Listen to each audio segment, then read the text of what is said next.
Olá! Hoje a gente vai mergulhar de cabeça num assunto que é super sério, mas que muitas vezes fica meio escondido: a violência contra crianças e adolescentes. E olha, toda essa nossa conversa de hoje vem de um material muito importante, um verdadeiro guia para médicos e especialistas da área jurídica aqui no Brasil, ou seja, para quem está ali, na linha de frente desse problema de saúde pública. Bom, vamos começar com uma pergunta que parece um quebra-cabeça. Pensa só, ao longo do século XX, a gente teve vitórias incríveis na saúde infantil. Doenças que eram praticamente uma sentença de morte, a gente conseguiu controlar. Foi uma festa.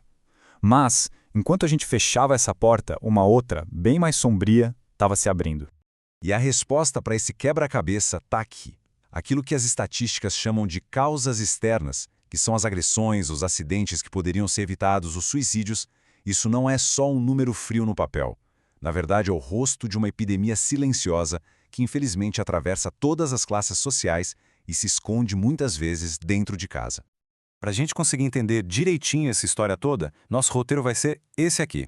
Primeiro, a gente vai entender o tamanho dessa crise. Depois, vamos ver que a violência tem muitas caras diferentes. Aí vamos aprender a reconhecer os sinais de alerta, entender qual é o caminho para proteger uma criança e, por fim, falar do mais importante, a prevenção.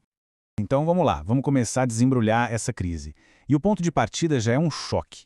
De um lado, a gente tem um avanço incrível da medicina. Do outro, o crescimento assustador da violência como uma das principais causas de morte de crianças e jovens. Olha só esse número, quase 45% de redução. Isso aqui é motivo de muito orgulho. Foi resultado de campanhas de amamentação, de vacina, de combate à desnutrição, enfim, um sucesso enorme da ciência e das políticas públicas que salvaram a vida de milhares de bebês. Pois é, mas aqui vem o outro lado da moeda. Enquanto a gente comemorava essa vitória, uma outra ameaça crescia quietinha. A violência, que antes ficava meio que escondida atrás de outras doenças, começou a aparecer com tudo nas estatísticas de mortalidade. E o detalhe mais importante: isso não é um problema de uma classe social específica. Atinge todo mundo. Para a gente conseguir lutar contra um problema, a gente precisa primeiro saber o nome dele, entender como ele funciona, porque a violência não é uma coisa só. Ela tem várias formas, várias faces, muitas delas bem sutis, mas todas com poder de destruição enorme. O abuso físico é aquela forma que todo mundo pensa primeiro, a mais visível, a mais fácil de reconhecer. É quando alguém, de propósito, usa força para machucar. E embora não seja o tipo mais comum, é o que mais mata. Por isso, saber reconhecer e agir é uma questão de vida ou morte. Agora, existe uma forma de violência que é talvez a mais traiçoeira, o abuso psicológico. Ele não deixa marca na pele, sabe? Mas as cicatrizes que ele deixa na alma, na confiança, na capacidade de se relacionar, essas podem durar uma vida inteira. E muitas vezes ele tá lá por trás de todos os outros tipos de violência. E por fim, a gente tem a negligência, que é basicamente a violência por omissão. É quando o cuidado essencial não acontece, quando falta. Pode até não ser por maldade, mas o resultado no desenvolvimento de uma criança é simplesmente devastador. Agora se prepara, porque esses dados aqui costumam virar a nossa percepção de cabeça para baixo. Dá uma olhada. Tanto num estudo feito no Brasil quanto em um na Inglaterra, a negligência é a forma mais comum de abuso. Disparado. Isso quebra totalmente a ideia de que a violência física é o maior problema, não é mesmo? E nos faz pensar, por que será? Talvez porque a negligência mais silenciosa muitas vezes nasce do desamparo dos próprios pais, da falta de uma rede de apoio. É a violência da ausência. E os números mostram que ela é a mais presente. Ok, a gente já entendeu os tipos de violência. Mas e na prática? Como é que a gente percebe? É disso que vamos falar agora. Como transformar um olhar desatento em uma ferramenta de proteção, sabendo exatamente quais sinais devem acender a luz vermelha. Olha, os profissionais de saúde são treinados para enxergar padrões que a gente nem imagina. Por exemplo, uma fratura em espiral num bebê que nem anda ainda, isso não acontece numa queda normal. Sugere uma torção. Queimaduras que parecem uma luva ou uma meia indicam que a criança foi mergulhada em líquido quente. E um dado que assusta: quase 1/3 das crianças agredidas sofre traumatismo na cabeça, que é a principal causa de morte nesses casos. E as feridas que a gente não vê? Bem, elas costumam gritar através do comportamento. Uma criança que, de repente, fica muito quieta ou muito agressiva, ou que começa a ir super mal na escola sem nenhuma razão aparente, isso pode ser um pedido de socorro. Um jeito não verbal de dizer que algo muito sério está acontecendo. Beleza, identificar o problema é o primeiro passo, e é o passo gigante. Mas e depois? O que acontece? Agora a gente vai ver qual é o caminho oficial, como o sistema foi pensado para proteger uma criança que está em perigo. E esse ponto aqui é chave, é fundamental que todo mundo saiba. De acordo com o Estatuto da Criança e do Adolescente, o ECA, notificar uma suspeita não é uma escolha, é uma obrigação legal.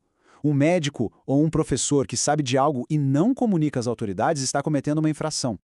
Então, como essa engrenagem funciona? Começa com a suspeita. Daí, o passo mais importante é a notificação oficial para o Conselho Tutelar. É o conselho que assume o caso, que vai investigar, avaliar a situação da família e decidir o que fazer.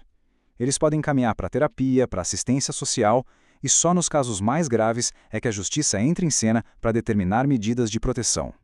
E essa frase do Bertolt Brecht, que está no manual, ela resume tudo de um jeito brilhante. Não adianta ter lei, ter sistema, se não tiver gente para fazer a coisa acontecer. A proteção de uma criança depende da coragem e da responsabilidade de outras pessoas de se levantarem e agirem. Agir depois que o problema já aconteceu é essencial, claro. Mas e se a gente pudesse evitar que ele sequer começasse? A solução de verdade está na prevenção. E é sobre isso que a gente vai falar agora. Como sair de uma postura que só reage para o problema e passar para uma que constrói uma sociedade que realmente protege as suas crianças. Prevenir a violência não é tarefa de uma pessoa só, é um trabalho em equipe. Pensa num time de 3. A família é a base, o núcleo de tudo.